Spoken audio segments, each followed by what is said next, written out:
Hey guys and gals, welcome back to the Farmer and Sons Garage channel.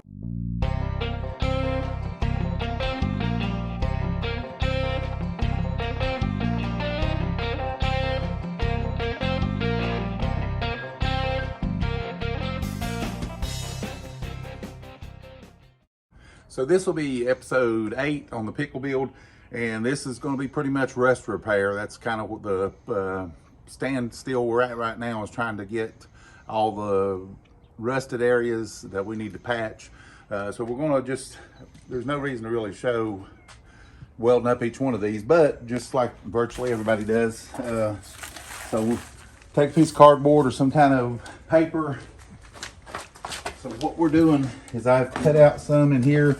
I've still got to grind some down, but I've got a little patch that I'm going to make that goes in here and over in this little section to box this in. And if you'll back up, Laban, back here, I've just got an old piece of sheet metal. Looks like it's something maybe off an old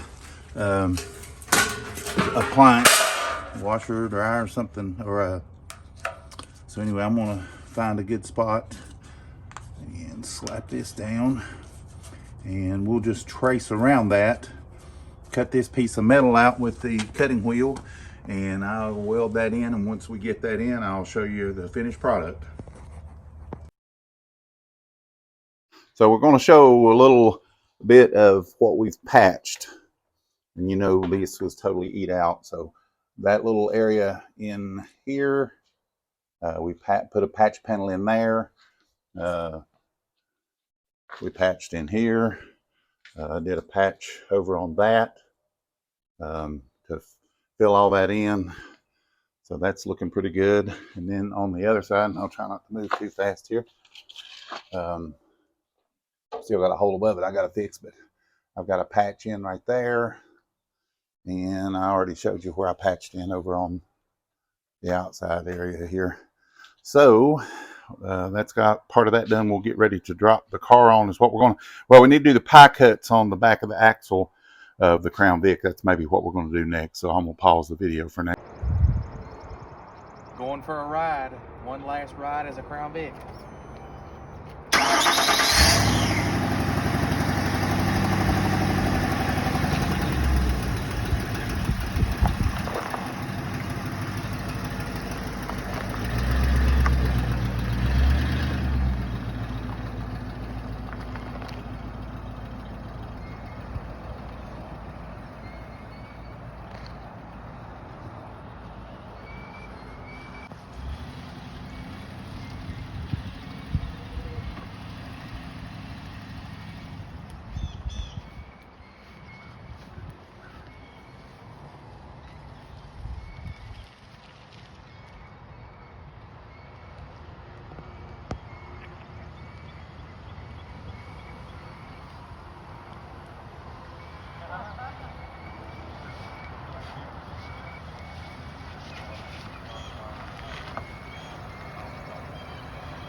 The heart of pickle. Pretty cool. All right, guys, we're going to take the Crown Vic for one more ride as kind of a Crown Vic. Oh, no, we're not. Batteries. The battery's unhooked. I'll just go ahead and tell you too, this thing's got one of the biggest things we got to do eventually is the exhaust manifold. Yeah. And you'll hear it in the other video that Jesse takes of us riding around. All right. Fire and hole.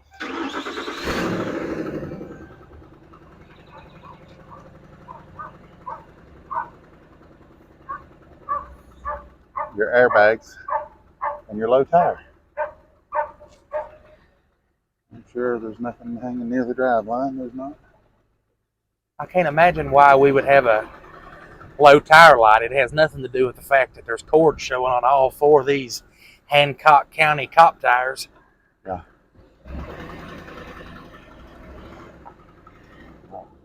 We're gonna put training fluid in. Yeah. It happened the last time too. Yeah. Should put some in it before we drive it. Yeah. Same thing. We tried this once earlier and didn't have our microphones on. Yeah. And the camera did the exact same thing in the exact same place.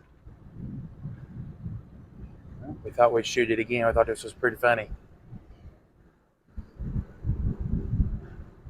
So well, I guess we need to get out and show the finished up where we like painted some on the subframe. We kind of look like Buford T. Justice and Jr. rolling around in our cop car with the roof cut off and the windshield out and the hood gone and all that. So yeah. Duck, or you'll be talking out of your hind end. Yeah. I'm still looking for the bandit. Yeah. Daddy, my hat flew off. When I get home, I'm gonna smack your mama. Okay, so to get the frame to drop in the back and to level out, just the same way I did on my last truck when I built it, and I think I showed part of how I did that. I start with, which is the grinding disc, I've switched back, but I started with the cutting wheel and try to do as close to 90 degree or straight up and down, parallel, or perpendicular, whatever you want to call it, cut up through the frame on both sides even. And you can see there's a couple little spot welds, and then there's a hole underneath where these wires or hoses go through. So I'm about 2.5 inches or 3 back from that. But from this hole here, I'm about 5.5 inches, I think. Then there's a hole on the outside. I'm about 8 something. But anyway, I made sure I measured on both sides, cut in the same spot, so we'd be even and everything would be lined up the right way. And you can see, let me measure, make sure the frame's about where it was when we started. It's close. So you can see that we had to cut out a little over 1/2 inch. You probably want to do 1/2 inch to start with, just to be on the safe side, and then just kind of smooth it out. So we slide a bar in the back and press down until we get it to line up. And I've got this kind of angled to give it a valley to weld into. And let's see, I'll throw the level on here once I mash it down. And we're pretty much dead in the middle when I'm mashing all the way down. So we will do that when we weld it. Anyway, that's how we do the pie cut. Take about 1/2 inch out of the bottom and then gradually work it back even. I come all the way to kind of where it rolls over at the top, so that when you press down, when you fill that back in, you know, you'll have a good area to weld into there. And the top's still solid all the way across. And, you know, you're just mashing it flat together and welding that seam up. So we will do that now. Earlier, as we were talking about in the video, we cut the frame, did a pie cut, and I have welded this back up, kind of ground it down a little bit, and boxed it back in. And we went ahead and sanded the frame down with like a wire wheel on a drill, and smoothed up all the rust off of it and cleaned that up, and shot some Rust-Oleum semi-gloss black. And we actually did that up here as well. On all the stuff that was showing in here, we kind of took the wire wheel to all of that, cleaned all that up, and covered it up with 2 or 3 coats of the semi-gloss black Rust-Oleum. We did the same thing on the other side with the welding in the pie cut over there and boxing it up and cleaning it up. And we also went ahead and trimmed. The good thing about where we're doing this when we already have one, I did a measurement on the frame rail back here and went ahead and cut off. I need to actually take the paint and hit that before we roll it under. but we went ahead and cut the frame off on each side. Still have to cut the exhaust off and tuck it up to match the, you know, the length that it needs to be to fit under the bed of the truck or under the back of the truck. So we are going to pause the video here in just a second, and we're going to roll the car under the truck for the first time, and we will come back and show you once we get there. All right, guys, take a look at that. So we're not like super close to getting it dropped down on the car yet, actually. We've still got to like weld the hitch in. We've got to cut the bed floor out to get the hump in.